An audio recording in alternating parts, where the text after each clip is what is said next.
नमस्कार सर्वांचे, मी Reshma Gholve RJ academy या यूट्यूब चॅनलवरती तुमचे सहर्ष स्वागत करत आहे. विद्यार्थ्यांनो, चला तर आपण मराठी व्याकरणची सिरीज जी सुरू केलेली आहे त्यामध्ये आज आपण संधी हा चॅप्टर पाहणार आहोत. मग संधी म्हणजे काय? तर संधी म्हणजेच जोडणे किंवा सांधणे. संधी म्हणजेच काय? जोडणे किंवा सांधणे. मग संधी कशी ओळखायची? काही विद्यार्थ्यांना हा चॅप्टर खूप अवघड जातो, परंतु हा व्हिडिओ पाहिल्यानंतर तुम्हाला हा चॅप्टर अवघड जाणार नाहीये. व्हिडिओ शेवटपर्यंत पाहत चलत जा, म्हणजे तुम्हाला काही ट्रिक तसेच त्याबद्दलचे काही नियम हे पूर्ण पाहायला भेटतील व तुम्हाला ते माहिती होतील. असं अर्धवट ज्ञान किंवा अर्धवट वरवर शिकून कोणतीही गोष्ट आपल्याला येत नसते, तर तिच्या मुळाशी जावं लागतं, म्हणजेच तिचा बेसिक पाहावा लागतो. मग आपण बेसिक पासून शिकत आहोत. चला तर मग संधी म्हणजे जोडणे. संधी म्हणजेच काय? जोडणे किंवा सांधणे, यालाच आपण संधी असे म्हणतो. मग जोड शब्द संधी म्हणजे काय? तर जोड शब्द तयार करताना पहिल्या शब्दातील शेवटचा वर्ण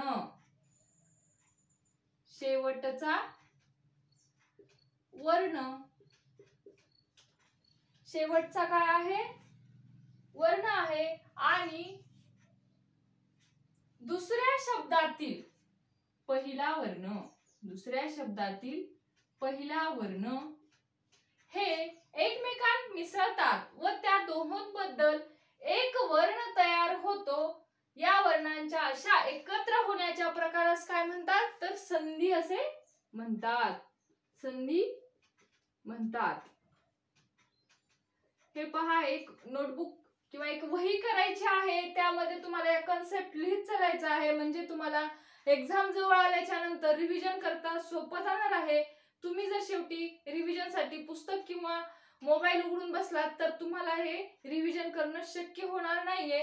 त्यामुळे तुम्ही एक वही करून चॅप्टरचं नाव टाकून त्याची व्याख्या, त्याची उदाहरणे, त्याची काही ट्रिक लक्षात ठेवण्याची हे लिहून ठेवायचं आहे. आणि मराठी हा विषय असा आहे ग्रामरचा की तुम्ही सतत रिव्हिजन करत राहावी लागणार आहे, म्हणजे सतत तुम्हाला व्याख्या आणि त्याचे नियम वाचत राहावे लागणार आहेत. तेव्हाच तुमच्या लक्षात राहतं मराठी व्याकरण. समजायला खूप सोपं आहे, लक्षात ठेवायलाही खूप सोपं आहे. फक्त शिका बेसिक पासून, म्हणजे तुम्हाला पूर्ण कन्सेप्ट क्लिअर होतील. मग आता पुढील घटक आहे संधीचे एकूण प्रकार. मग संधीचे एकूण प्रकार किती आहेत? कमेंट मध्ये नक्की टाइप करा. चला सांगा पाहू, संधीचे एकूण प्रकार किती आहेत? पहिली आहे स्वर संधी, दुसरी आहे व्यंजन संधी आणि तिसरी आहे विसर्ग संधी. हे काय आहेत? तर संधीचे 3 प्रकार आहेत.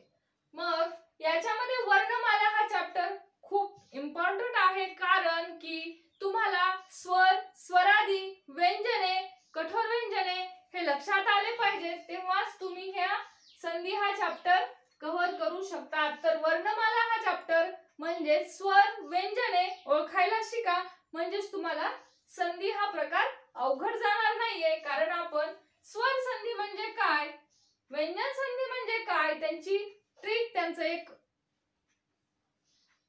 उदाहरण किंवा एक त्यांचं कसं ओळखण्याचं सूत्र म्हटलं तरी चालेल. मग स्वर संधीचं काय सूत्र आहे? स्वर प्लस स्वर.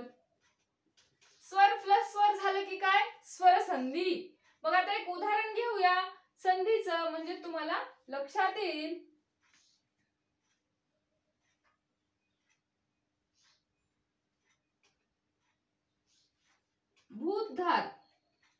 भूतधार. तर याची फोड कशी केली जाईल? तुम्हाला शब्दाची फोड देखील करता आली पाहिजे. भू अधिक उद्धार. मग आपलं व्याख्या काय सांगते? पहिल्या शब्दातील शेवटचा वर्ण व दुसऱ्या शब्दातील पहिला वर्ण हे एकमेकात मिसळतात. मग भूच काय होईल? उ. दुसरा उकार असल्यामुळे ऱ्हस्व उ येणार. पहिला उकार असता तर कोणता आलं असतं, साधं उ आलं असतं, आणि दुसरा उकार असल्यामुळे ह्रस्व उ आलं. उ उ उच काय येणार, उ भू. मग हे दोन्ही काय आहेत सांगा पाहू. हे दोन्ही काय आहेत, स्वर आहेत. स्वर असल्यामुळे ही कोणती संधी आहे, स्वर प्लस स्वर म्हटलं की कोणती संधी आहे, स्वर संधी आहे. स्वर प्लस स्वर, मग भू उद्धार काय होईल, भू अधिक उद्धार, उ प्लस उ, भू आणि उ, हे उ प्लस उ ह्याच्यातील वर्ण, म्हणून हे काय आहे, व्यंजन संधीचं स्वर संधीचं उदाहरण आहे. कशाचं आहे, स्वर संधी.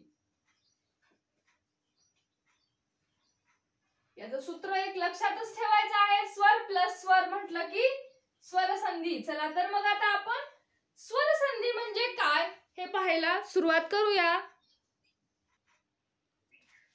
चला तर मग स्वर संधी. मग स्वर संधी म्हणजे काय, तर हे एकमेकांशेजारी येणारे वर्ण जर स्वर असतील तर स्वर संधी होते. स्वर संधी, मग स्वर संधीचं आपलं काय सूत्र आहे, स्वर प्लस स्वर, स्वर प्लस स्वर हे आहे सूत्र, आणि हे लक्षात ठेवायचं आहे, स्वर प्लस स्वर.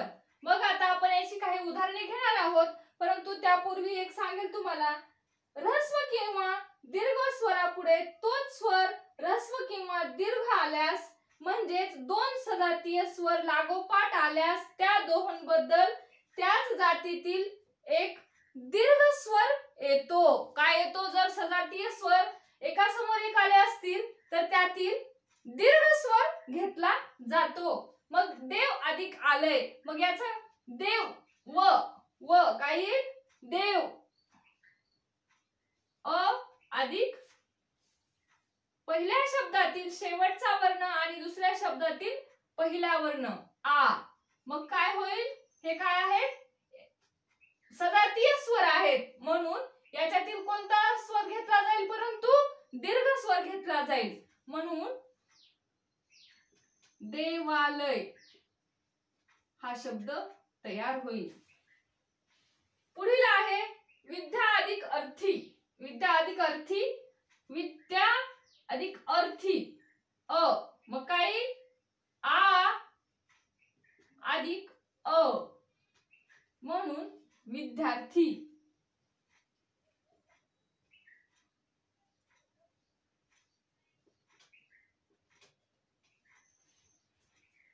दुसरा उदाहरण आहे, हे आहेत उदाहरणे, नोट करून घेत चला. महिला अधिक आश्रम, महिला आ अधिक आ, महिलाश्रम, महिलाश्रम.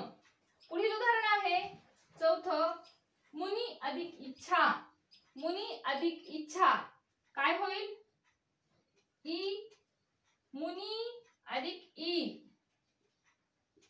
बरोबर. शब्द काय तयार होईल सांगा पाहू, मुनिच्छा.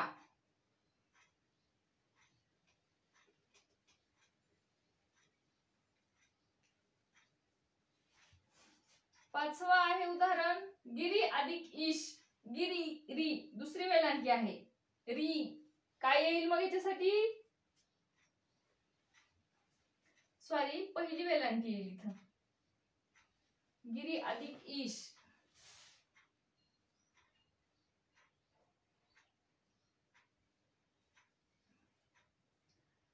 म्हणून इथं ई येईल आणि इथं ह्रस्व ई, म्हणून काय होईल, गिरीश.